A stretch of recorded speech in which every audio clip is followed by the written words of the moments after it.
సకల ఆశీర్వాదాలకు కారణభూతుడవైన మా ప్రియ పరలోకపు తండ్రి, జీవం కలిగిన మా నాయన మీకే స్తోత్రాలు తండ్రి. గడిచిన కాలమంతా మమ్మల్ని అందరినీ మీ కృపలో భద్రపరిచి ఉదయం మీతో సహవాసం మొదలుకొని సాయంకాలం నైనా మీతో సహవాసం చేసేంత వరకు మీ కృపలో భద్రపరిచిన మీ ప్రేమను బట్టి స్తోత్రాలనైనా.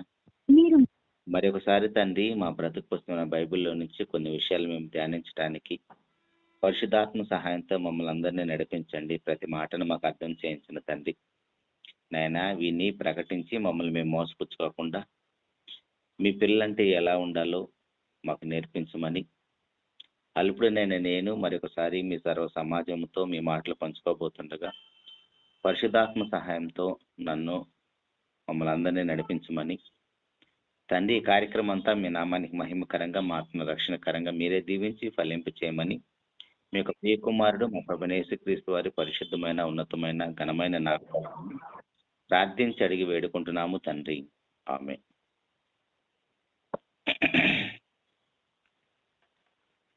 ప్రభునందు ప్రియమైన దేవుని వారలారా, కొరింథీయులకు రాసిన మొదటి పత్రిక 2వ అధ్యాయము, కొరింథీయులకు రాసిన మొదటి పత్రిక 2వ అధ్యాయము 13వ వచనం నుంచి చదువుకున్నామండి. కొరింథీయులకు రాసిన మొదటి పత్రిక 2వ అధ్యాయం 13వ వచనం. మనుష్య జ్ఞానము నేర్పు మాటలతో గాక ఆత్మ సంబంధమైన సంగతులతో సరిచూచుచు ఆత్మ నేర్పు మాటలతో వీటిని గుర్చే మేము బోధించుచున్నాము.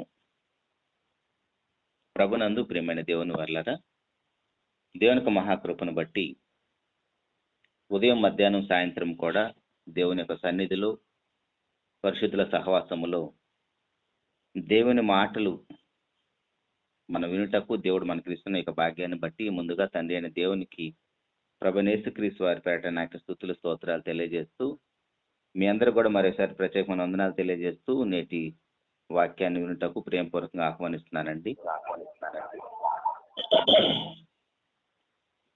ప్రియ దేవుని సంగమా,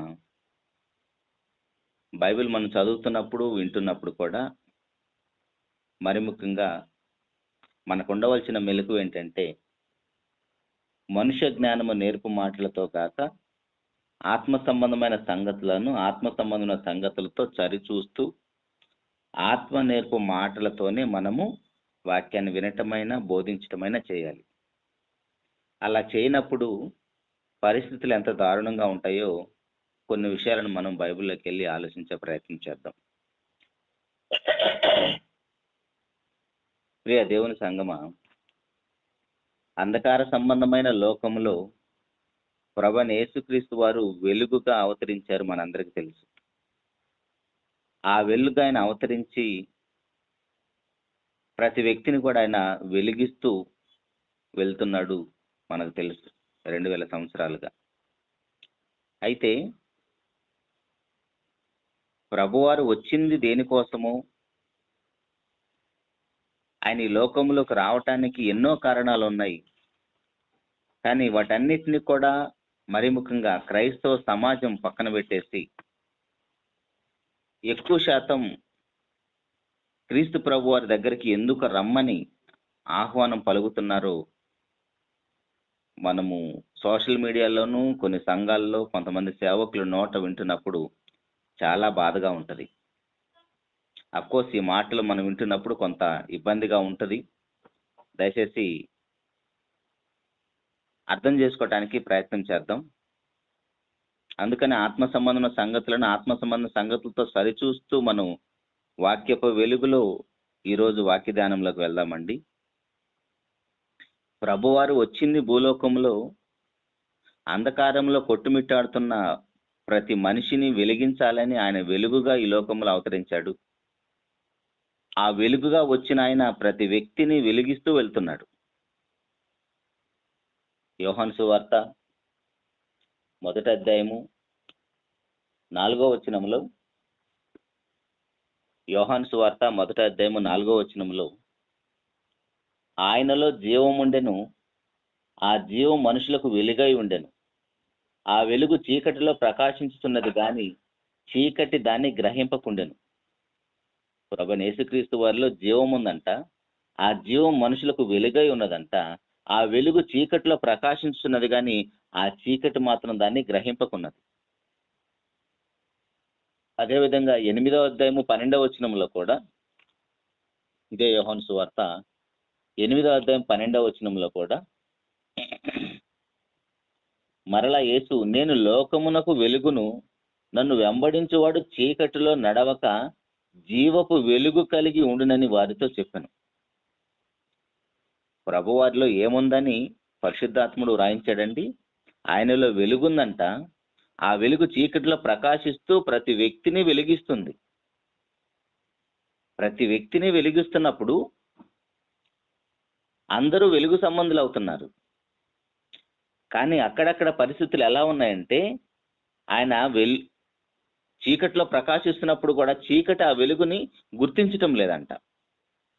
ఆయన చీకటిలో ప్రకాశిస్తున్నప్పుడు కూడా ఆ చీకటి ఆ వెలుగును గుర్తించటం లేదంట. అలా గుర్తించకపోగా ఆయనలో ఏముందని చూసాం? ఆయనలో జీవం ఉంది, ఆయనలో వెలుగుంది. ఇప్పుడు మన ప్రభువారి వద్దకు వస్తే ఆయన ఎందుకోసం వచ్చాడు? అంధకారంలో కొట్టుమిట్టాడుతున్న ప్రతి పాపిని వెలిగించటానికి ఆయన పరమును వీడి భూలోకానికి వచ్చాడు. ఈ నెల రోజుల నుంచి మనం అలాంటి ప్రసంగాలే వింటున్నాం, అలాంటి ప్రసంగాలే బోధిస్తున్నాం. అయితే ఇలాంటి సందర్భాలలో ప్రభువారి వద్దకు రమ్మని పిలుస్తున్న పిలుపు బయట ఎలా ఉంటుందో మనం వింటున్నప్పుడు చాలా బాధగా ఉంటుంది. ఎందుకంటే ప్రభువైన యేసునందు ఏమి ఉందో ముందుగా మనకు తెలియాలి. ఆయన ఏమి ఇవ్వటానికి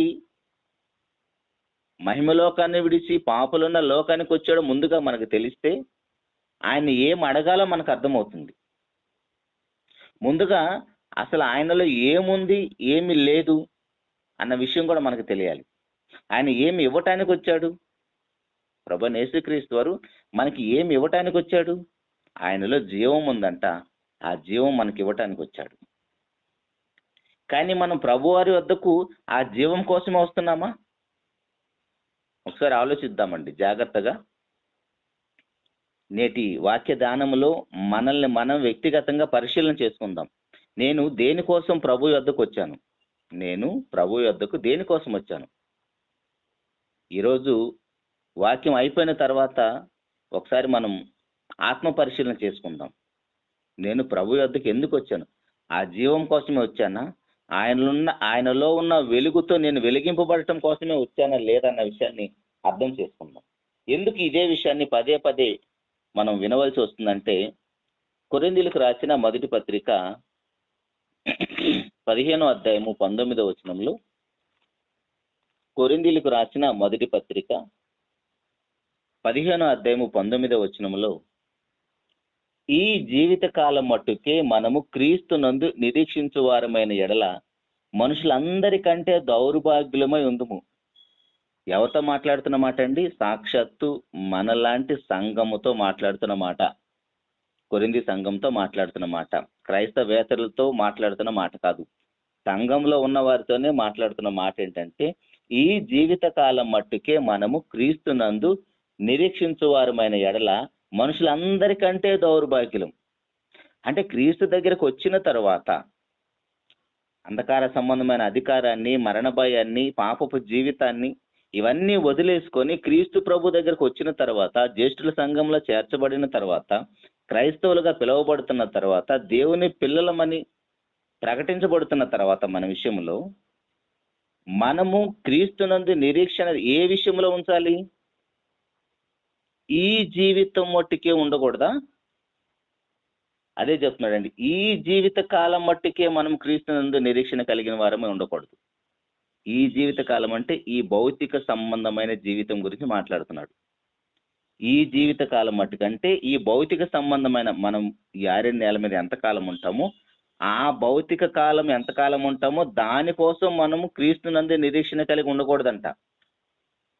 కానీ బయట మనం వింటున్న వార్తలు, వింటున్న ప్రసంగాలు, సోషల్ మీడియా మొత్తం, ఇదిగో యేసు పిలుస్తున్నాడు దేనికోసం?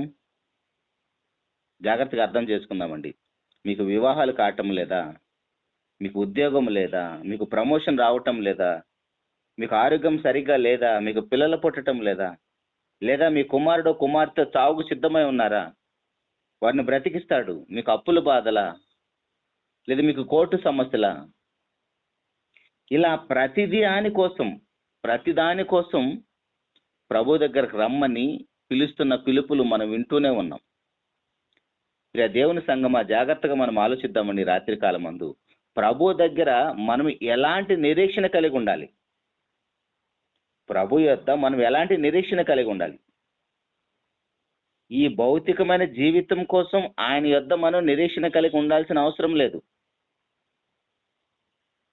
ఈ భౌతికమైన జీవితం కోసం ఆయన యొద్ద మనం నిరీక్షణ కలిగి ఉండాల్సిన అవసరం లేదు. ఎవరితో మాట్లాడుతున్న మాట సుమా? క్రైస్తవులతో మాట్లాడుతున్న మాట, సంఘములో చేర్చబడ్డ వారితో మాట్లాడుతున్న మాట, క్రైస్తవేతలతో మాట్లాడుతున్న మాట కాదు. వాళ్ళ గురించి, వాళ్ళకి ఎలాంటి పిలుపుతో వారు సంఘంలో చేర్చబడుతున్నారు అనే విషయం తర్వాత చూద్దాం. కానీ సంఘంలో చేర్చబడిన తర్వాత, బాప్తిసం పొందిన తర్వాత, మన పాపములు కడుక్కున్న తర్వాత, అలాంటి వారు క్రీస్తునందు ఎలాంటి నిరీక్షణ కలిగి ఉండాలంటే, ఇదిగో ఇప్పుడు వరకు మనం చూసిన భౌతిక సంబంధమైన అవసరాల కోసం నిరీక్షణ కలిగి ఉండకూడదంట. ఎందుకు దేవుడు ఇంత ఖచ్చితంగా మాట్లాడుతున్నాడంటే, మత్తయి సువార్త 6వ అధ్యాయంలో మనందరికీ తెలిసిన సందర్భం. మత్తయి సువార్త 6వ అధ్యాయంలో ప్రభువారు మాట్లాడుతూ,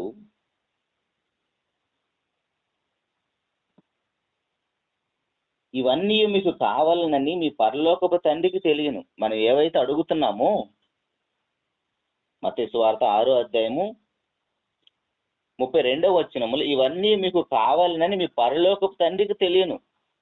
కాబట్టి మీరు మొదట ఆయన రాజ్యమును నీతిని వెతుకుడి, అప్పుడు అవన్నీ మీకు అనుగ్రహింపబడును.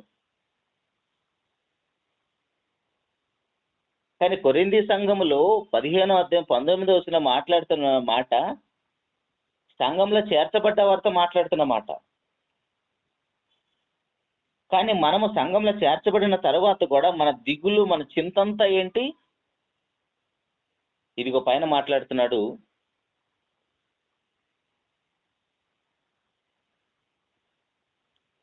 26వ వచనంలో 25 నుంచి చదువుకుందాం. అందువలన నేను మీతో చెప్పున్నది ఏమనగా, ఏమి తిందుమో ఏమి త్రాగుదమని మీ ప్రాణమును గురించి, ఏమి ధరించుకుందామని మీ దేహమును గురించి చింతింపకుడి. ఆహారం కంటే ప్రాణమును, వస్త్రము కంటే దేహము గొప్పవి కదా. అంటే మీ ప్రాణము కోసం, మీ దేహం కోసం మీరు చింతపడొద్దు. ఎందుకంటే ఆకాశ పక్షులను చూడండి, అవి విత్తవో కోయో కొట్టలో కూర్చుకొని, ఆయనను మీ పరలోకపు తండ్రి వాటిని ఎంతో గొప్పగా పోషిస్తున్నాడు.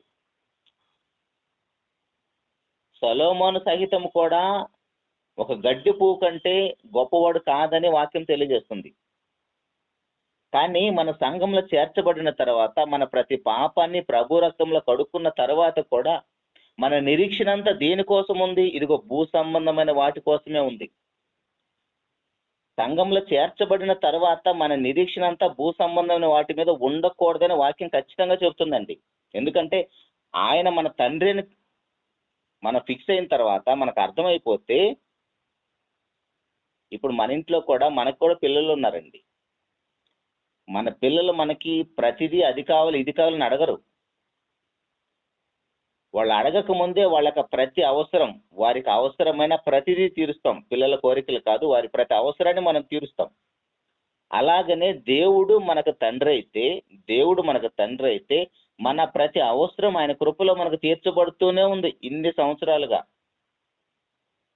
మనకున్న వయసును బట్టి, మనం తల్లి గర్భములో పడినది మొదలుకొని నేటి వరకు కూడా ఆయన కృపలో మన ప్రతి అవసరం తీర్చబడుతూనే ఉంది. అలా తీర్చబడుతున్నప్పుడు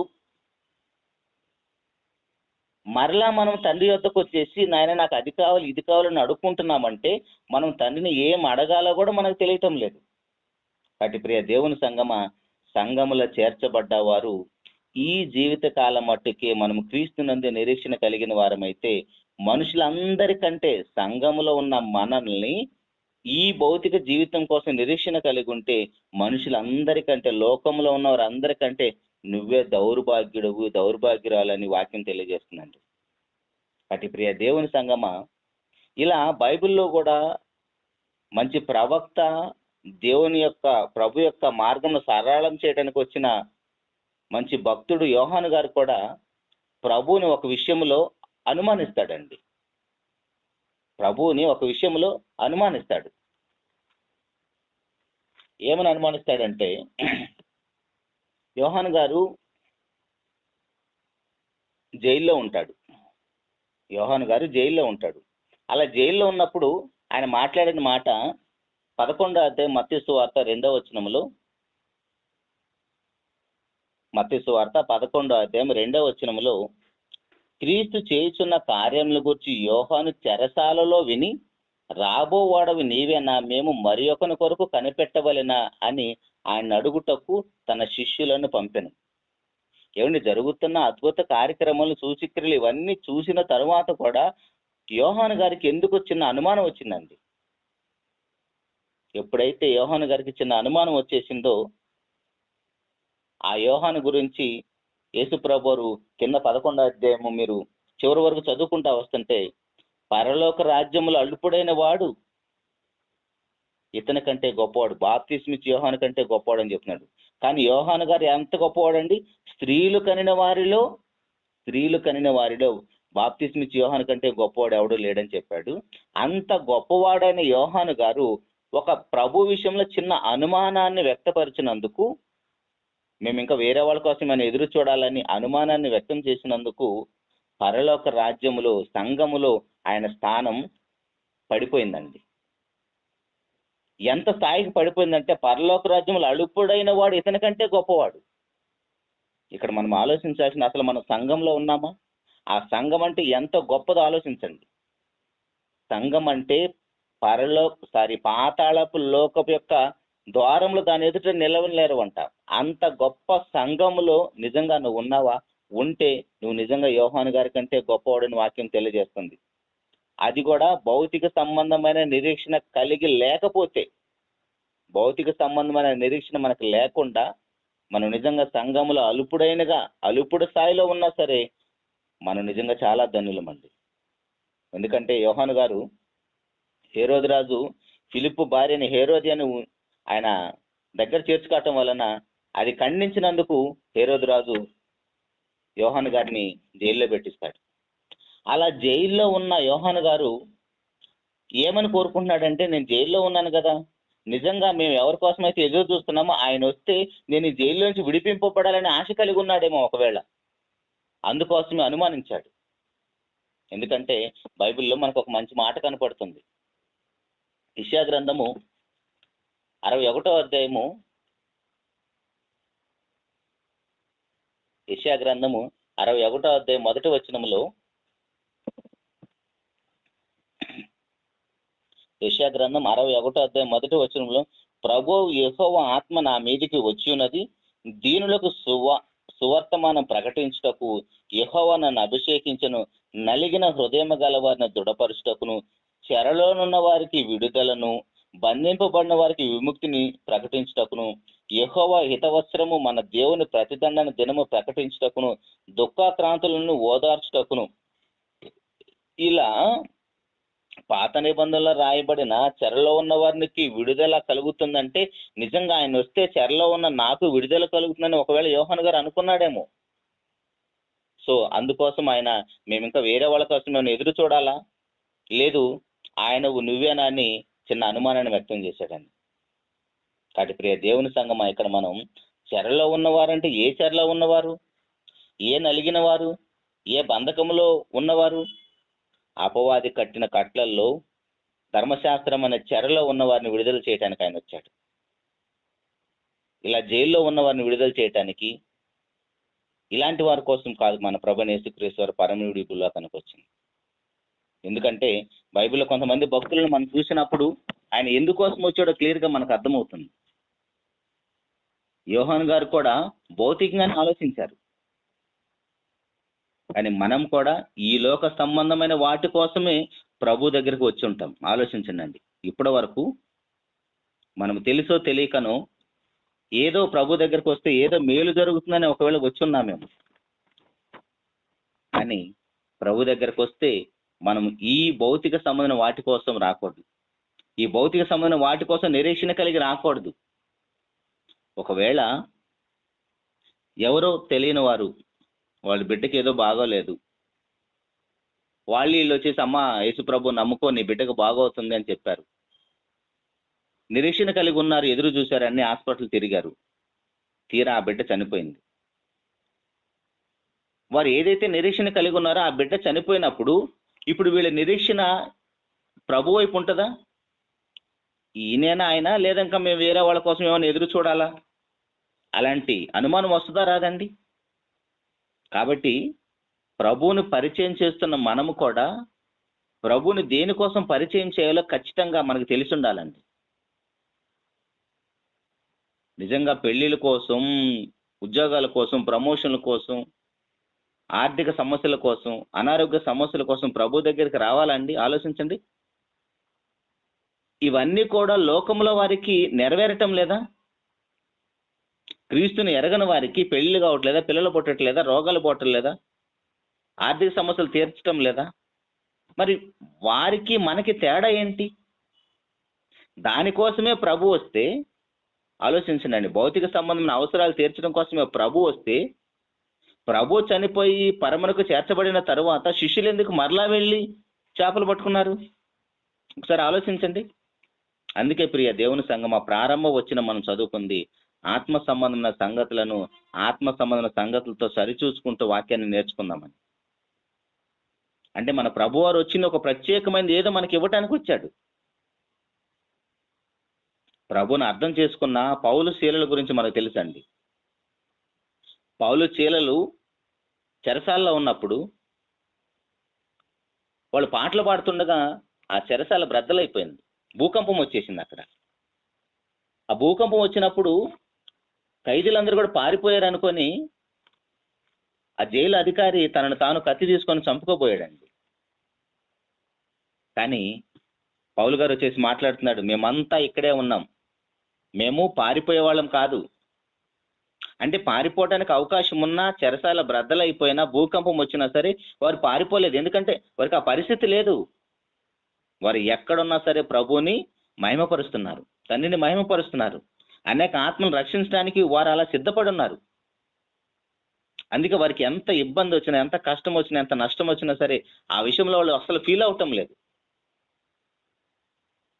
అపోస్తుల కార్య 16వ అధ్యాయంలో మనకు తెలిసిన మాట 25వ వచనం నుంచి ఒకసారి చూస్తే, అపోస్తుల కార్యాలు 16వ అధ్యాయం 25వ వచనం నుండి, అయితే మధ్యరాత్రి వేళ పౌలు శీలయు దేవునికి ప్రార్థించు కీర్తనలు పాడుచుండరి, ఖైదీలు వినిచుండిరి. అప్పుడు అకస్మాత్తుగా మహా భూకంపం కలిగను, చెరసాల పునాదులు అదెరెను, వెంటనే తలుపులన్నీ తెరుచుకొనెను, అందరి బంధకములు ఊడెను. అంతలో చెరసాల నాయకుడు మేలుకొని చెరసాల తలుపులను తెరిచి ఉంట చూసి ఖైదీలు పారిపోయారనుకుని కత్తి దూసి తను తాను చంపుకొని పోయిన. అప్పుడు పౌలు, నువ్వు ఏ హాని చేసుకునవద్దు, మేమందరం ఇక్కడనే ఉన్నాం బిగ్గరగా చెప్పాను. అతడు దీపం తెమ్మని చెప్పి లోపలికి వచ్చి వణుకుచు పౌలుకును శీలకును సాగిలిపడి వారిని వెలుపులకు తీసుకుని వచ్చి, అయ్యలారా, రక్షణ పొందుటకు నేనేమి చేయవాలని ఆయన వేడుకున్నాడు. తర్వాత ఆయన కుటుంబం అంతా రక్షణ పొందుతుంది. అయితే 35వ వచనం చూద్దామండి. 35వ వచనంలో, ఉదయం అయినప్పుడు న్యాయాధిపతి ఆ మనుషులను విడుదల చేయమని చెప్పుటకు బంటులను పంపిరి. చెరసాల నాయకుడు ఆ మాటలకు పౌలుకు తెలిపి, మిమ్మును విడుదల చేయమని న్యాయాధిపతులు వర్తమానం పంపి ఉన్నారు కనుక మీరిప్పుడు బయలుదేరి సుఖంగా పొండని చెప్పాను. అయితే పౌలు గారు ఏమంటున్నాడు చూడండి, వారి న్యాయం విచారింపకయే రోమీలైన మమ్మును బహిరంగంగా కొట్టి చెరసాల వేయించి ఇప్పుడు మమ్మల్ని రహస్యంగా వెళ్ళగొట్టుదురా? మేము ఒప్పము, వారే వచ్చి మమ్మల్ని వెలుపులకు తీసుకొని పోవాలని చెప్పాను. ఆలోచించండి ప్రియ దేవుని సంగమా, వీళ్ళనేమో ఏ విచారణ లేకుండా అందరి ఎదుట బహిరంగంగా కొట్టి చెరసాల వేసేసి తర్వాత వీళ్ళనేమో చాటుమాటుగా పంపించే ప్రయత్నం చేస్తున్నారు. అప్పుడు పౌలు గారు చూడండి, నిజంగా బంధింపబడిన వారిని యేసుప్రభువు విడిపించడానికి వచ్చి ఉంటే భూకంపం వచ్చి చెరసాల అన్నీ కూడా ఓపెన్ అయిపోయిన తర్వాత వెళ్ళిపోవచ్చు కదా. అంటే వాళ్ళు ఎక్కడున్నా సరే, పరిస్థితి ఏదైనా సరే, చూడండి దేవుని ఎలా మహిమపరుస్తున్నారు, దేవుని పనులు ఎలా కొనసాగుతున్నారు. కాబట్టి ప్రియ దేవుని సంగమా, పరిస్థితి ఏదైనా సరే ప్రభు దగ్గర మాత్రం వాళ్ళు ఎప్పుడు కూడా తప్పించుకొని పోయే ప్రయత్నాలు కానీ, భౌతిక సంబంధమైన అవసరాలు తీర్చడం కోసం కానీ ప్రభువు మీద ఆధారపడిన సందర్భాలే కనపడదు. మరి ముఖ్యంగా పౌలు గారి జీవితంలో అయితే. ఇంకా అదే పౌలు గారు మాట్లాడుతూ తిమోతి గారికి రాసిన 2వ పత్రికలో 4వ అధ్యాయము, తిమోతి గారికి రాసిన 2వ పత్రిక 2వ అధ్యాయము 4వ వచనంలో 4వ అధ్యాయము 6వ వచనం నుండి, తిమోతి గారికి రాసిన 2వ పత్రిక 4వ అధ్యాయం 6వ వచనంలో, నేను ఇప్పుడే పానార్పణముగా పోయబడుచున్నాను, నేను వెడలిపోయి కాలము సమీపమై ఉన్నది, మంచి పోరాటము పోరాడితిని, నా పరుగు కడముట్టించితిని, విశ్వాసము కాపాడుకుంటుని, ఇక మీదట నా కొరకు నీతి కిరీటం ఉంచబడి ఉన్నది, ఆ దినముల యందు నీతిగల న్యాయాధిపతి అయిన ప్రభు అది నాకు మాత్రమే కాకుండా తన ప్రత్యక్షతను ఆపేక్షించి వారికి అందరికీ అనుగ్రహించును. పౌలు గారు అంటే పానార్పణంగా పోయబడుచున్నాడంట. తన ప్రాణమే అర్పణగా అర్పించేస్తున్నాడంటండి దేవుని పనిలో.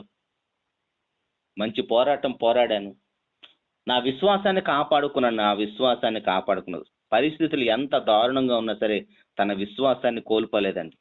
కానీ మనకేమో మనం అవిశ్వాసులు. ఎంత అవిశ్వాసం అంటే, చిన్న అనారోగ్య సమస్య, చిన్న ఆర్థిక సమస్య, లేదా కుటుంబంలో చిన్న మాట ఒక్కొక్కసారి మనం మాట్లాడుకున్నప్పుడు, ఏదైనా ఇబ్బంది కలిగినప్పుడు, అసలు దేవుడు నన్ను చూస్తున్నాడా లేదా, నాకే ఎందుకు ఇలా జరుగుతుంది అని దేవుని మీద మనం అలుగుతాం, దేవుని నిందించే ప్రయత్నం చేస్తాం. అక్కడే మన విశ్వాసము అవిశ్వాసం తేలిపోతుంది. మన విశ్వాసం సన్నగిలిపోతుంది. పరిస్థితులకు తగ్గట్టుగా మన విశ్వాసం మారిపోతూ ఉంటుంది. కానీ పౌలు గారి జీవితం మనం ఆలోచిస్తానండి, కొరింథీయులకు రాసిన 2వ పత్రికలో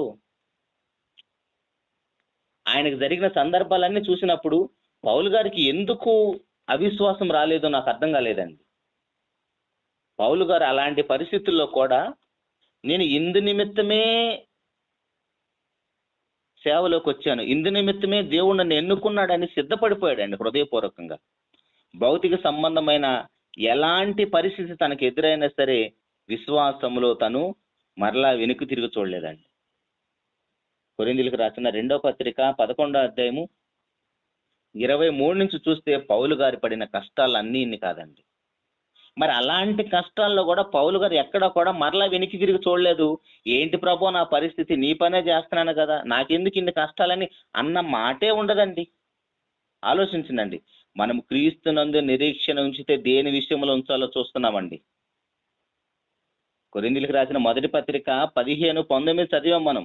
ఈ జీవిత కాలం మట్టుకే క్రీస్తునందు మనం నిరీక్షణ కలిగిన వారమైతే మనుషులందరికంటే దౌర్భాగ్యమైన వాక్యం అంత ఖచ్చితంగా ఎందుకు చెబుతుందంటే, బైబిల్లోని భక్తులు ఎవరు కూడా క్రీస్తుని తెలుసుకున్న తర్వాత, క్రీస్తును ధరించుకున్న తర్వాత, సంఘంలో చేర్చబడిన తర్వాత వారి జీవితాలు అలా లేవండి. ఈ జీవిత కాలం మట్టుకే లేవు. 11వ అధ్యాయం 23వ వచనం, వారు క్రీస్తు పరిచారకుల వెర్రివాని వలె మాట్లాడుచున్నాను, నేను మరి ఎక్కువగా క్రీస్తు పరిచారకును, మరి విశేషంగా ప్రయాసపడితిని, మరి అనేక పర్యాయములు చెరసాల్లో ఉంటిని, అపరిమితంగా దెబ్బలు తింటిని, అనేక మార్లు ప్రాణాపాయములో ఉంటిని, యూదుల చేత 5 మార్లు ఒకటి తక్కువ 40 దెబ్బలు తింటిని, 3 మారు బెత్తములతో కొట్టబడితిని, ఒకసారి రాళ్లతో కొట్టబడితిని, 3 మారు ఓడ పగిలి శ్రమ పడితిని, ఒక రాత్రింబగలు సముద్రములో గడిపితిని, అనేక పర్యాయములు ప్రయాణములోను, నదుల వలన ఆపదలోను, దొంగల వలన ఆపదలోను, నా స్వజనుల వలన ఆపదలోను, అన్యజనుల వలన ఆపదలోను, పట్టణములో ఆపదలోను, అరణ్యములో ఆపదలు, సముద్రముల ఆపదలు, కపట సహోదరుల వల్ల ఆపదలో ఉంటిని, ప్రయాసముతోను కష్టముతోను తరచు జాగరణములతోను ఆకలి దప్పులతోను తరచుగా ఉపవాసముతోను చలితోను దిగంబరతంతోనూ ఉంటిని, ఇంకనూ చెప్పవలసిన అనేకములు ఉన్నవి. ప్రియ దేవుని సంగమ, చదవటానికే మనకింత కష్టంగా ఉంది, ఆయన పడిన కష్టాలు ఇంకా ఉన్నాయంటండి. ఇవి గాక చూడండి, నిజంగా క్రీస్తు కోసం చనిపోయి ఉంటే, క్రీస్తునందు నిజంగా మన మృతులైతే చింత అంతా కష్టం అంతా దేనికోసం ఉందని చెప్తున్నాడు చూడండి 28వ వచనంలో. మరి ముఖ్యంగా ఇవియు గాక సంగములన్నిటిని గురించి చింత కలదు, ఈ భారము దినదినము నాకు కలుగుచున్నది. ఏమండి, పైన పడిన కష్టాలన్నిట్లో ఆయనకి పెద్ద ఇబ్బంది ఏం లేదంట. అవన్నీ కూడా చులకన వంటి శ్రమలు అంటాడు. కానీ ఆయనకున్న పెద్ద కష్టము భారం ఏంటంటే, ఆయన ఎన్ని సంఘాలైతే ప్రారంభించుకుంటూ వచ్చాడో, ఎంతమందికి ప్రభు గురించి ప్రకటించుకుంటూ వచ్చాడో వాళ్ళందరి గురించిన చింత మరీ ఎక్కువైపోతుందంట. దినదినము ఉంటుందంటండి అలాంటి భారం, అలాంటి బాధ. రే దేవుని సంగమా, మనం కూడా క్రైస్తవులమే, దేవుని పిల్లలమే. బాప్తిస్వంలో మనం కూడా క్రీస్తునందు చనిపోయాం. ఇలాంటి కష్టాల్లో ఏదైనా మనకు వస్తే మనం ప్రభువుని విషయంలో నిందించకుండా ఉంటామండి? ఎన్ని కష్టాలు, ఎన్ని ఇబ్బందులు చూడండి. స్వజనుల వలన కూడా ఆపదలంట, సొంత వారి వల్ల కూడా ఆపదలు, నదుల వల్ల ఆపదలు, ఎన్ని ఆపదలు, ఎన్ని కష్టాలు.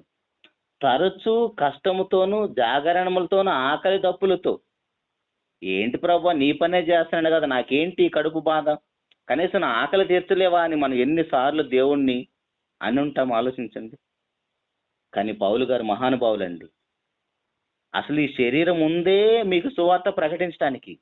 ఇంకా ఆయన అంటాడు, ప్రభువారు పడిన శ్రమల్లో ఇంకా ఏవైనా కొదువై ఉంటే సంఘం కోసం అవన్నీ అనుభవించడానికి నేను వచ్చానంటండి.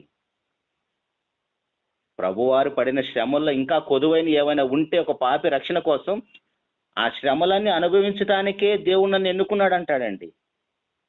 ఎంత గొప్ప త్యాగమో చూడండి. అందుకే ఆయన మాట్లాడాడు తిమోతి పత్రికలో, నాకు మాత్రమే కాదు నా సువార్త పనిలో సహకారులు ఉన్న వారందరి కోసం నీతి గల న్యాయాధిపతి మా అందరి కోసం నీతి కిరీటాలు ఉంచాడని చెప్తున్నాడండి. వస్తుందా అండి మనకి నీతి కిరీటం? మన పేరు జీవ గ్రంథం నుంచి తుడిచివేయబడకుండా మనం చనిపోయేంత వరకు కాపాడుకోగలుగుతామండి?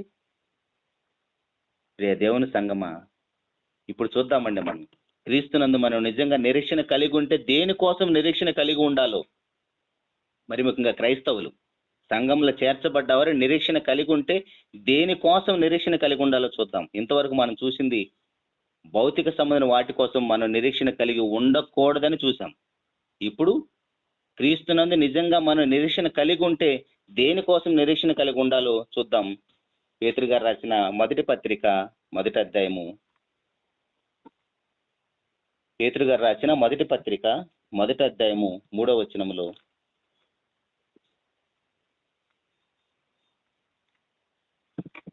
పేతురు గారు రాసిన మొదటి పత్రిక మొదటి అధ్యాయం 3వ వచనంలో, మన ప్రభువు యేసుక్రీస్తు తండ్రి అయిన దేవుడు స్తుతింపబడును గాక, మృతుల్లో నుండి క్రీస్తు యేసు తిరిగి లేచుట వలన జీవముతో కూడిన నిరీక్షణ మనకు కలుగునట్లు. మనకి ఎలాంటి నిరీక్షణ ఉండాలండి? జీవముతో కూడిన నిరీక్షణ మనకు ఉండాలి. ఎందుకు? ఆయన మృతుల్లోంచి తిరిగి లేచాడు కాబట్టి నేను కూడా జీవంతో తిరిగి లేస్తానని నిరీక్షణ ఉండాలి. ఎవరికి? క్రైస్తవులకి, దేవుని పిల్లలకండి, సంఘంలో చేర్చబడ్డ వారికి, బాప్తిసం పొందిన వారికి. అలాంటి నిరీక్షణ మనకు లేకపోతే ఖచ్చితంగా మన యొక్క రెండవ జన్మ, మన బాప్తిసాన్ని ఒకసారి చెక్ చేసుకోవాలి మనం. ఎందుకంటే మన ప్రభువారు తిరిగి లేవటం వలన మనకు ఆధారాలతో పాటు నిరూపించాడండి. ఊరికే గుడ్డిగా నమ్మమని చెప్పట్లేదు. పరిశుద్ధాత్ముడు ప్రతిదాన్ని మనకి ఆధారాలతో రుజువు చేసి క్రీస్తునందు విశ్వాసం ఉంచమని చెప్తున్నాడు. అపోస్తుల కార్యాలు 17వ అధ్యాయము 30వ వచనములో, అపోస్తుల కార్యాలు 17వ అధ్యాయము 30వ వచనములో, ఆ అజ్ఞాన కాలమును దేవుడు చూడనట్టుగా ఉండెను, ఇప్పుడైతే అంతటను అందరూ మారుమనసు పొందవలని మనుషులకు ఆజ్ఞాపించుచున్నాడు. ఎందుకనగా తాను నియమించిన మనుషుని చేత నీతిని అనుసరించి భూలోకములకు తీర్పు తీర్చబోయే ఒక దినమును నిర్ణయించి ఉన్నాడు. మృతులలో నుండి ఆయనను లేపినందున దీనిని నమ్ముటకు అందరికీ ఆధారం కలిగజేసి ఉన్నాడు. దేవుని సంగమా, క్రీస్తునందు మన విశ్వాసం కలిగి ఉండాలంటే ఎలాంటి ఆధారాన్ని ఇచ్చాడో చూడండి. పేతురు గారేమో ఆయన తిరిగి లేవటం వలన జీవముతో కూడిన నిరీక్షణ మనకు ఉండాలని చెప్తున్నాడు. ఇక్కడ అపోస్తుల కార్యాలు ఏమని చెప్తున్నాడంటే, ఇదిగో ఆయన తిరిగి లేచాడు, ఆయన తిరిగి నేను లేపాను కాబట్టి నీకు నిరీక్షణ ఉంటే ఇదిగో నువ్వు కూడా జీవములో ప్రవేశిస్తావని నిరీక్షణ ఉండాలి. నిరీక్షణ అంటే ఏంటంటే ఎదురు చూడటమే కదా. మన ఎదురు చూపు దేనికోసం? క్రీస్తునందు మన నిరీక్షణ దేనికోసం అంటే, ఇదిగో ఆయన జీవంతో తిరిగి లేచాడు, నేను కూడా ఆ జీవంలో ప్రవేశిస్తాను. ఇలాంటి నిరీక్షణ మనకు ఉండాలండి. పౌలు గారి జీవితం ఎంత మొండిగా కనిపిస్తుందో మనకి. క్రీస్తునందు ఎప్పుడు ఏం జరుగుతుందో తెలియదు ఆయనకి. ఆయన నమ్మకమల్లా ఒకటే, నాతో ఆయనకు పని ఉంటే నన్ను ఆయనే కాపాడుకుంటాడు, లేదా నాతో పని లేదా బ్రతుకుడ క్రీస్తే చావైతే లాభం. బ్రతికున్నానా సువార్త పని చేస్తాను. నేను శరీరంలో ఉన్నాను, ఇదిగో ఇందు నిమిత్తమే నేను శరీరం అందు నిలిచున్నాను అంటాడు. దేనికోసం అంటే ఇదిగో మీకు సువార్త ప్రకటించడం కోసమే నేను శరీరంలో ఉన్నా, లేదంటే నేను చనిపోయి క్రీస్తు కూడా ఉండవలసిన ఆశ నాకు మరీ ఎక్కువగా ఉందంటాడు పౌలు గారు. ఎందుకంటే ఆయన ఆ జీవంలో ప్రవేశించాలని అంత నిరీక్షణ కలిగి ఉన్నాడు. ప్రభువారు ఆయనే జీవమును పునరుద్ధానం అండి. యోహాను సువార్త 11వ అధ్యాయంలో, యోహాను సువార్త 11వ అధ్యాయం 25వ వచనములో అందుకే యేసు ప్రభు వారు మాట్లాడుతున్నాడు, పునరుద్ధానమును జీవమును నేనే, నా యందు విశ్వాసం ఉంచువాడు చనిపోయినను బ్రతుకును. బ్రతికి నా యందు విశ్వాసం ఉంచు ప్రతి వాడిని ఎన్నటికి చనిపోడు. ఈ మాట నమ్ముచున్నావని ఆమెను అడిగింది. ప్రభు ఏం చెప్తున్నాడండి? నేనే పునరుద్ధానము, నేనే జీవం. ఇప్పుడు మన నిరీక్షణ ఏంటి? మనం ఆ పునరుద్ధానములో ఆ జీవంలో ప్రవేశించాలని నిరీక్షణే కదా మనకు ఉండాలి. అందుకోసమే కదా మనం సంఘంలో చేర్చబడ్డాం. మన సంఘంలోకి వచ్చింది ఈ భౌతిక సంబంధం అవసరాలు తీర్చుకోవటం కోసం కాదు కదండి. మన పాపపు జీవితాన్ని విడిచి, లోకాన్ని విడిచి, అంధకార సంబంధమైన అధికారాన్ని విడిచి, లోక ఆశల్లోంచి విడిచి ఎందుకు మన సంఘంలో చేర్చబడ్డాం? ఏ ప్రభువు అయితే నా కోసం చనిపోయి తిరిగి లేచాడు, నేను కూడా ఆయనలా జీవిస్తే, నేను ఆయన ధరించుకుంటే నేను కూడా మరలా లేచి ఆ జీవంలో ప్రవేశిస్తాను. అందుకోసమే కదా మన సంఘంలో చేర్చబడ్డాం. మరి సంఘంలోకి వచ్చిన తర్వాత మరలా మన నిరీక్షణ భౌతిక సంబంధం అయితే, భౌతిక సంబంధం అవసరాలు తీర్చబడటం కోసం అయితే మన నిరీక్షణ క్రీస్తునందు మనం మనుషులందరికంటే దౌర్భాగ్యులను వాక్యం తెలియజేస్తుందండి. దేవుని సంఘం ఆలోచించండి. ఇలాంటి వారే మాట్లాడుతున్న మాట రోమపత్రికలో, సంఘంలో చేర్చబడ్డవారు మాట్లాడుతున్న మాట, మనలో ఎవడో తన కోసమే బ్రతకడు. ఎందుకు? మన కోసం ఆయన చనిపోయాడు ఆల్రెడీ. మన అందరి కోసం ఆయన చనిపోయినప్పుడు ఒక మనం బ్రతికినా చనిపోయినా తిన్నా దేనికోసమైనా ఆయన కోసం అంటున్నాడు. చూడండి, రోమపత్రిక 14వ అధ్యాయం 7వ వచనములో, రోమిలికి రాసిన పత్రిక 14వ అధ్యాయం 7వ వచనములో, మనలో ఎవడు తన కోసమే బ్రతుకడు, ఎవడో తన కోసమే చనిపోడు. మనం బ్రతికినను ప్రభు కోసమే బ్రతుకుతున్నాము, చనిపోయిన ప్రభు కోసమే చనిపోతున్నాము. కాబట్టి మనం బ్రతికినను చనిపోయిన ప్రభు వారమై ఉన్నాము. తాను మృతులకు సజీవులకు ప్రభువు ఉంటకు ఇందు నిమిత్తమే కదా క్రీస్తు చనిపోయి మరలా బ్రతికెను. కాబట్టి ప్రియ దేవుని సంఘం ఆలోచించండి. సంఘములో చేర్చబడ్డ వారి నిరీక్షణ, సంఘంలో చేర్చబడ్డ వారి యొక్క స్థితిగతులు ఎలా ఉన్నాయో ఒకసారి మన జీవితాన్ని కూడా బైబిల్లో భక్తుల జీవితాలతో కంపేర్ చేసుకొని చూద్దామండి. ఉదయం లేచిన దగ్గర నుంచి, మీరు ఇందాక అక్క ప్రార్థన చేసినప్పుడు విన్నారో లేదో తెలియదు కానీ, మాకు 3 పూట్ల శరీర సంబంధమైన ఆహారాన్ని ఎలాగిస్తున్నావో దేవా, అదేవిధంగా మా ఆత్మకు కూడా 3 పూట్ల ఆత్మ సంబంధమైన ఆహారాన్ని అనుగ్రహిస్తున్నందుకు దేవా నీకు స్తోత్రం అని ప్రార్థన చేసింది అక్కకు వందనాలు. అంటే శరీర సంబంధమైన ఆహారాన్ని ఇస్తున్న దేవుడే మన ఆత్మకు కూడా అవసరమైన ఆహారాన్ని 3 పూట్ల అనుగ్రహిస్తున్నాడు. అలాంటి వారు మాట్లాడుతున్న మాట ఏంటంటే, మనలో ఎవడు తన కోసమే బ్రతుకుడంట, ఎవడో తన కోసమే చనిపోడంట. అంటే మనం బ్రతికున్నామంటే క్రీస్తు కోసము, చనిపోయామంటే క్రీస్తు కోసం. అదే కదా పౌలు గారు మాట్లాడుతున్నాడు, బ్రతుకుడ క్రీస్తే చావైతే లాభం. ఎంత మంచి నిరీక్షణ అండి, ఎంత గొప్ప బ్రతుకులండి వారి. ఆలోచించండి రే దేవుని సంగమా, మరలా నెక్స్ట్ ఇయర్లో మనం అడుగు పెడతామో లేదో తెలియదు. సంవత్సరం అంతంలో మనం ఉన్నాం. దేవుడు ఎంతవరకు మనకు ఆయుష్కాలాన్ని ఇచ్చాడు.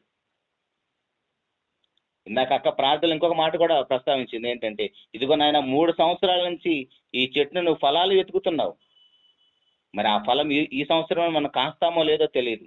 ఒకవేళ ఫలాలు కాయకపోతే గొడ్డలు ఇప్పుడే చెట్ల వేరున ఉంచబడి ఉంది. నెక్స్ట్ ఇయర్ మనకు అవకాశం ఉంటుందో ఉండదో తెలియదు. మనం ఫలించమని తెలిస్తే దేవుడు ఆన్ ది స్పాట్లో నరికేస్తాడండి చెట్టుని. రే దేవుని సంఘం ఆలోచించుకుందామండి. మనకు వ్యక్తిగత జీవితాలను పరిశీలన చేసుకుందాం వాక్యపు వెలుగులో. ఈ చెట్టు ఫలించదని తెలిస్తే ఈ రాత్రి దేవుడు మన చెట్టు నరికేస్తాడు. కానీ మన పక్షాన మన ప్రభు అడ్డుపడుతున్నాడండి. మన పక్షాన ప్రభు అడ్డుపడుతున్నాడు, నాయనా తండ్రి తోటమాలిగా వేడుకుంటున్నాడు. అందుకే మనకి ఎంత వయసు వచ్చిందండి. ఒక్కొక్కరి వయసు చూడండి, ఒకసారి ఆలోచించండి. 20, 30, 40, 50, 60, 70, 80, 100 సంవత్సరాలండి. ఎందుకోసం బ్రతుకుతున్నామండి? మనం బ్రతుకున్నామంటే ప్రభు పని చేయటానికి, మనం చనిపోయామంటే ప్రభుతో ఉండటానికి. బ్రతికినంతకాలం సువార్త చేయాలి, చనిపోయిన తర్వాత లెక్కప్పు చెప్పాలండి. బ్రతికితే సువార్త చెప్పాలి, చనిపోతే దేవునికి లెక్కప్పు చెప్పాలి. ఏదినైనా నీ ప్రోగ్రెస్ కార్డు తీసుకురమ్మని దేవుడు మనల్ని అడిగితే ఏంటండి మన ప్రోగ్రెస్? ఉందా మన ప్రోగ్రెస్? రిజల్ట్ ఎలా ఉందండి మనది? పిల్లల ప్రోగ్రెస్ కార్డులో మార్క్స్ సరిగ్గా లేకపోతే తెగ ఫీల్ అయిపోతామే మనం. మరి ఆ తండ్రి మన ప్రోగ్రెస్ కార్డు చూడడా అండి? అటు ప్రియ దేవుని సంగమా, క్రీస్తు సంబంధం మన నిరీక్షణ ఎలా ఉండాలంటే ఇదిగో ఆత్మ సంబంధమైనదే ఉండాలి. జీవముతో కూడిన నిరీక్షణ మనకు ఉండాలి. ఆయన మృత్యులోంచి లేచాడు కాబట్టి నేను కూడా అలా లేస్తాననే నిరీక్షణ మనకు ఉండాలి. అలాంటి నిరీక్షణ ఎవరికి ఉంటుందంటే ఇదిగో బండ మీద పునాది వేసుకున్న వారికి మాత్రమే ఉంటుందండి.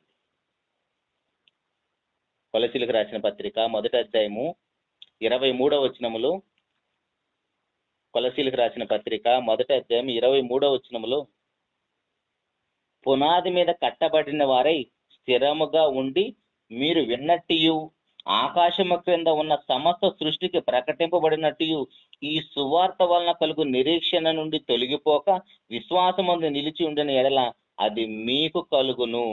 పౌలును నేను ఆ సువార్తకు పరిచారకుడనైతిని. ఏమండి, అపోస్తులు ఎంతమంది ఉన్నారండి? 12 మంది ఉన్నారు. ఆ 12 మంది అంట ఏమంటున్నాడంటే పునాది మీద కట్టబడిన వారే స్థిరంగా ఉన్నారంట. ఉండి వాళ్ళు ఏం చేశారంట? ఆకాశము క్రింద ఉన్న సమస్త సృష్టికి ప్రకటించారంటండి. 12 మంది ఆకాశం క్రింద ఉన్న సృష్టి మొత్తానికి ఎలా ప్రకటించారండి? మనం మన పక్కింటోళ్ళతో మాట్లాడడం, మన బంధువులు స్నేహితులతో మాట్లాడడం, ఇంకా దారుణం మన కుటుంబంలో అందరూ రక్షించబడలేదండి. మన కుటుంబ సభ్యులు, మన రక్త సంబంధికులు అందరూ రక్షించబడలేదు.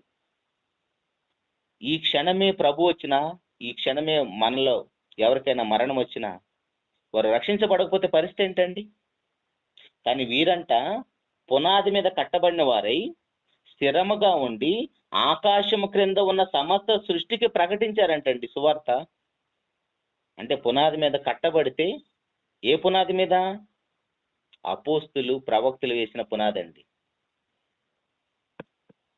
ఎఫెసీయులకు రాసిన పత్రిక 2వ అధ్యాయము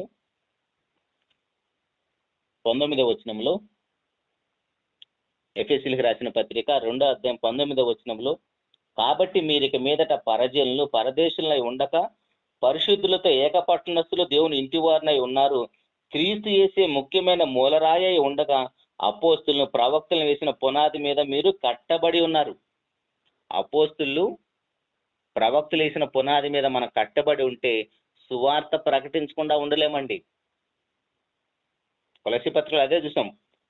వారు పునాది మీద కట్టబడ్డారు కాబట్టి, క్రీస్తు యేసు అనే మూలరాయి మీద కట్టబడ్డారు కాబట్టి వారు సృష్టి మొత్తానికి సువార్త ప్రకటించేశారంటండి. ఆ సువార్తలో నుంచి వచ్చిన వారమే మనమందరం కూడా. మనం ఎక్కడ కట్టబడుతున్నామండి? మత్తయి సువార్త 7వ అధ్యాయంలో ప్రభువారు చెప్పిన ఉపమానం మనకు తెలుసు కదా. బండ మీద ఇల్లు కట్టుకుంటున్నామా, ఇసుకలో ఇల్లు కట్టుకుంటున్నామా? ఆ బండే కదా ప్రభు అయిన క్రీస్తు వారు. మత్తయి సువార్త 7వ అధ్యాయం 24వ వచనంలో బండ మీద కట్టుకున్న ఇల్లు నిలబడుతుంది ఎలాంటి ఇబ్బందులు వచ్చినా. పౌలు గారికి ఎన్ని కష్టాలు, ఎన్ని ఇబ్బందులు, ఎన్ని యాతనలండి. అయినా సరే పౌలు గారు అంత స్ట్రాంగ్ ఎలా నిలబడ్డాడంటే బలమైన పునాది మీద కట్టబడ్డాడండి. అలా బలమైన పునాది మీద కట్టబడ్డాడు కాబట్టి ఎన్ని వచ్చినా, ఎన్ని గాలి తుఫాన్లు వచ్చినా సరే ఆ బండ మీద ఉన్న ఇల్లు పడిపోలేదండి. కానీ ఇసుక మీద కట్టుకున్న ఇల్లు చిన్న గాలివానికి, చిన్న వరద, చిన్న నీటి ప్రవాహం వచ్చినా కొట్టుకొని పోతుంది. ఇప్పుడు మన ఆత్మీయ జీవితం ఎక్కడ కట్టబడుతుందండి? ఒకసారి ఆలోచించండి.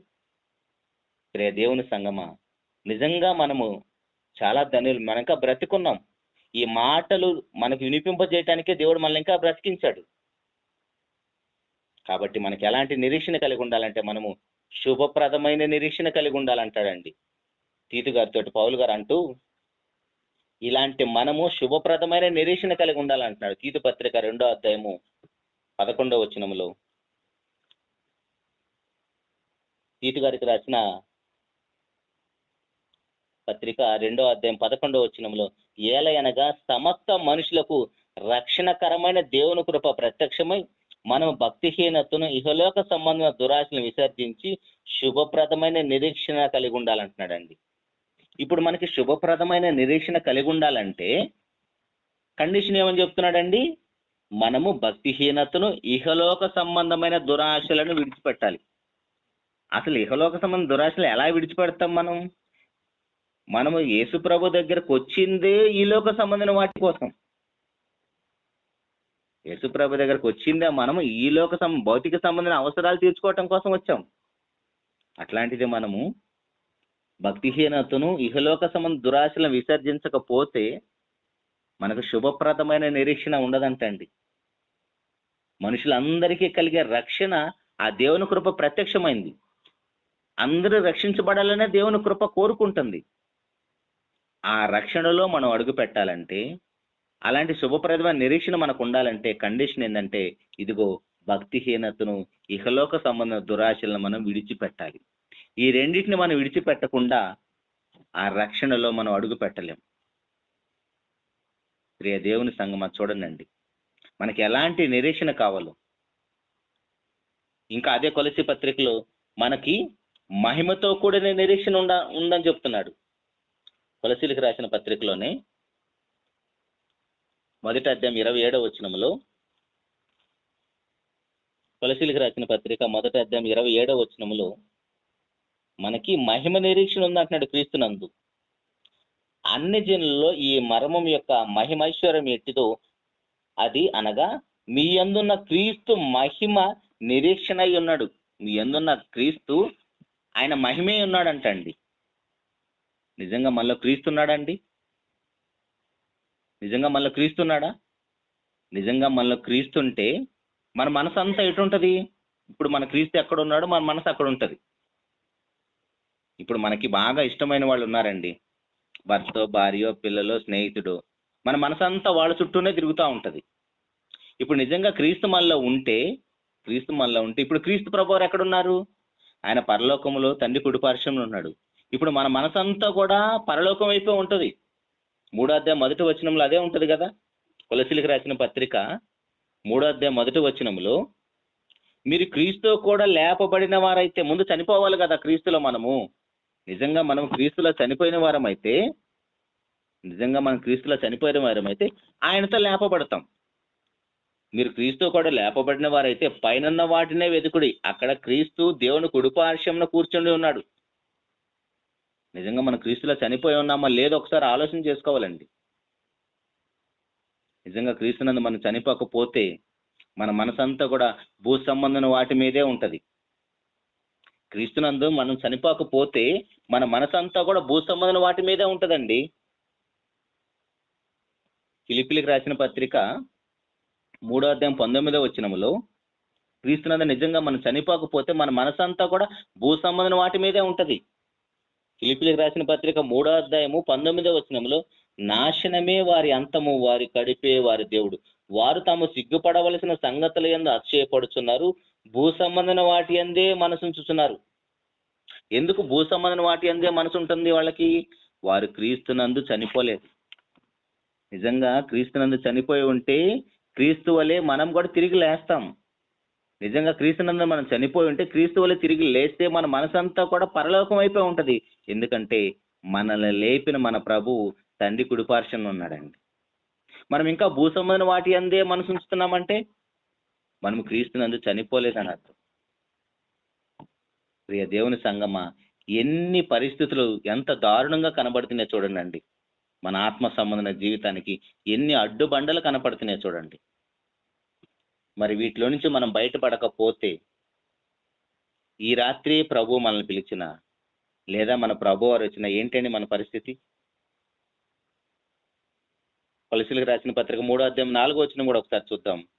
కొలసీలకు రాసిన పత్రిక 3వ అధ్యాయం 4వ వచనంలో, మనకు జీవమై ఉన్న క్రీస్తు ప్రత్యక్షమైనప్పుడు మీరును ఆయనతో కూడా మహిమయందు ప్రత్యక్షపరచబడుదురు. ఇవన్నీ జరగాలంటే ముందు మనం ఆయనలో చనిపోవాలండి. మనకు జీవమై ఉన్న క్రీస్తు ఆయన ప్రత్యక్షమైనప్పుడు ఆ జీవము కోసం మనం నిరీక్షణ కలిగే లేము కదా. పేతురు గారు అదే మాట్లాడాడు కదా 1వ అధ్యాయంలో 3వ వచనంలో. ఆ జీవం కోసం మనం ఎదురు చూడాలి, నిరీక్షణ కలిగి ఉండాలంటే ముందుగా మనం ఆయన కోసం చనిపోయిన వారమై ఉండాలి. కానీ పౌలు గారు అయితే నేను క్రీస్తు కూడా సిలువ వేయబడి ఉన్నాను అంటున్నాడండి. ఆయన క్రీస్తు కూడా సిలువ వేయబడి ఉన్నాడు కాబట్టి, క్రీస్తు కోసం చనిపోయాడు కాబట్టి ఆయనకి శరీర సంబంధమైన భౌతిక సంబంధం ఎన్ని ఇబ్బందులు, ఎన్ని కష్టాలు, ఎన్ని యాతనలు వచ్చినా సరే అవన్నీ కూడా చులకన వంటి శ్రమలు అంటున్నాడండి. మనం క్రీస్తు కోసం చనిపోలేదు కాబట్టి, క్రీస్తుతో పాటు నిజంగా మనం పాతి పెట్టబడలేదు కాబట్టి మనకి చిన్న సమస్య వచ్చినా సరే ప్రభువుని నిందిస్తూ ఉంటాం. ఏంటి ప్రభు, నన్ను అసలు చూస్తున్నావా లేదా? ఇంత భక్తి చేస్తున్నాను కదా, ఎందుకు నాకే ఇన్ని కష్టాలు, నాకే ఎందుకు ఇన్ని ఇబ్బందులు, నాకే ఎప్పుడు మన ఏడుపులు, మన ప్రార్థనలు అవే ఉంటాయి కదండి. ఎప్పుడు మన ప్రార్థన ఎప్పుడు చేసినా నాకే ఇన్ని బాధలు, ఇన్ని కష్టాలు ఎందుకు ప్రభు అని ప్రార్థన చేస్తుంటాం. ఏమండి, మన గర్భాన పుట్టిన పిల్లలు ఎంత బాధలో ఉన్నారో తండ్రికి తెలియదా, తల్లికి తెలియదా అండి? అఫ్కోర్స్ కుటుంబంలో మనకు తెలియకపోవచ్చు. మన ఆత్మలకు కన్న తండ్రి అనే దేవుడు మనం ఎంత ఇబ్బంది పడుతున్నాం, ఎంత బాధపడుతున్నాం మన తండ్రికి తెలియదంటారా? ఆలోచించండి ఒకసారి.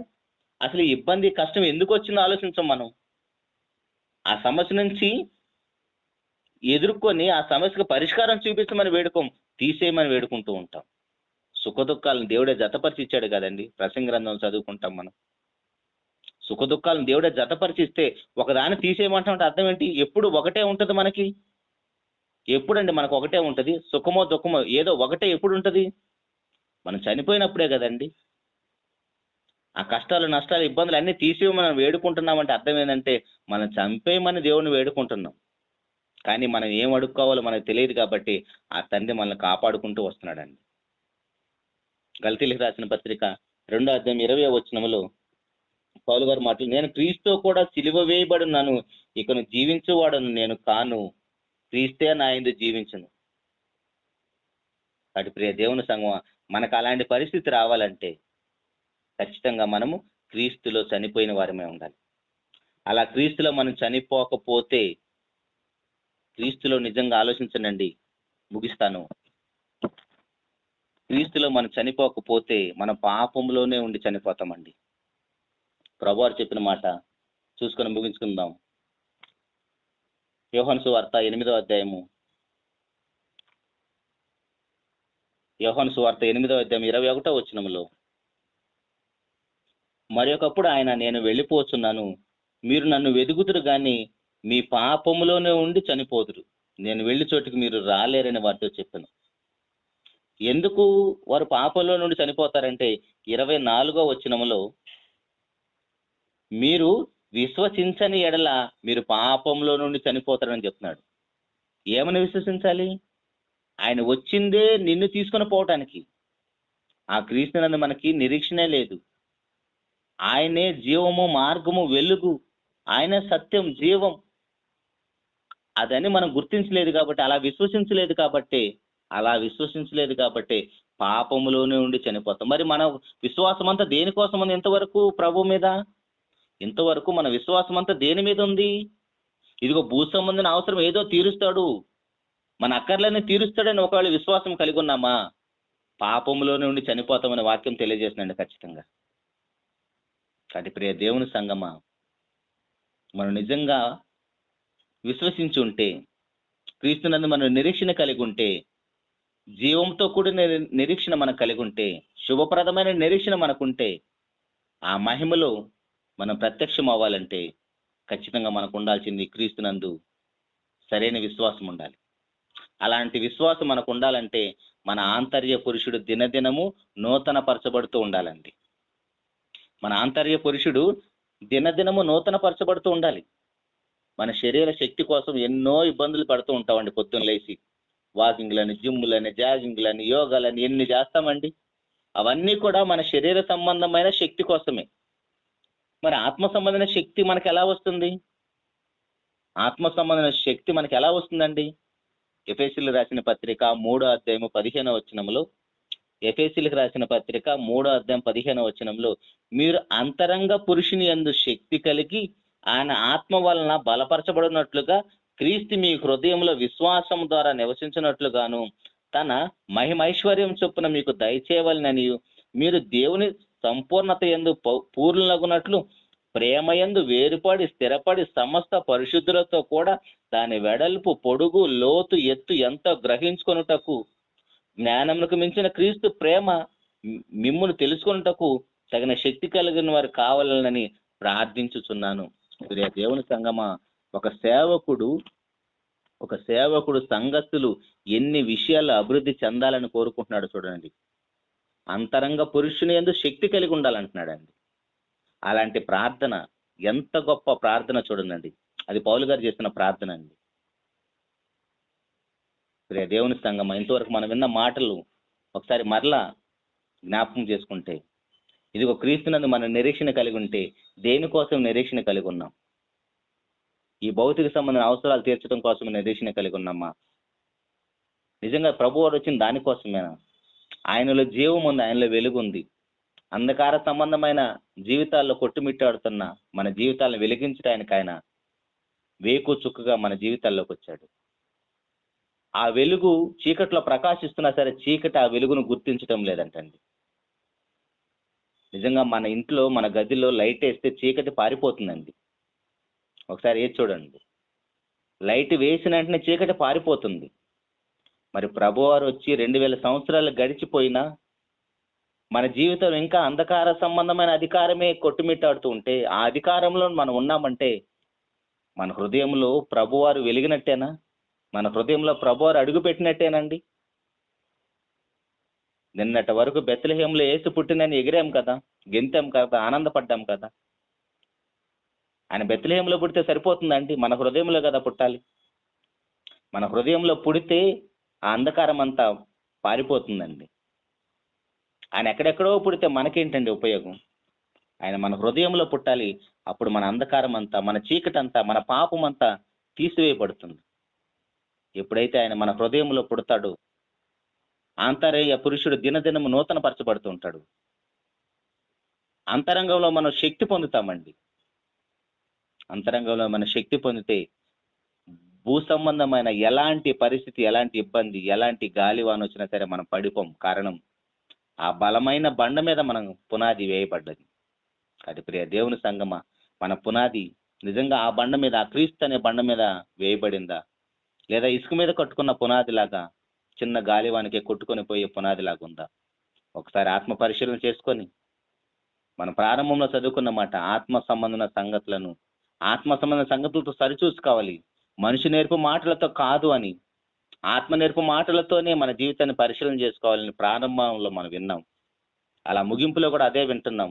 కాబట్టి వ్యక్తిగతంగా ఎవరి జీవితాలను వాళ్ళని పరిశీలన చేసుకుంటూ వాక్యపు వెలుగులో మన జీవితాలు కట్టుకోవాలని, నిజంగా మనము జీవం కోసం నిరీక్షణ కలిగే బ్రతుకులు మనం బ్రతకాలని మనస్ఫూర్తిగా కోరుకుంటూ, అలాంటి కృప తండ్రి అయిన దేవుడు మనందరికీ అనుగ్రహించాలని మనస్ఫూర్తిగా కోరుకుంటూ ఈ మాటలు ముగిస్తున్నానండి. ప్రార్థన చేసుకుంటాం.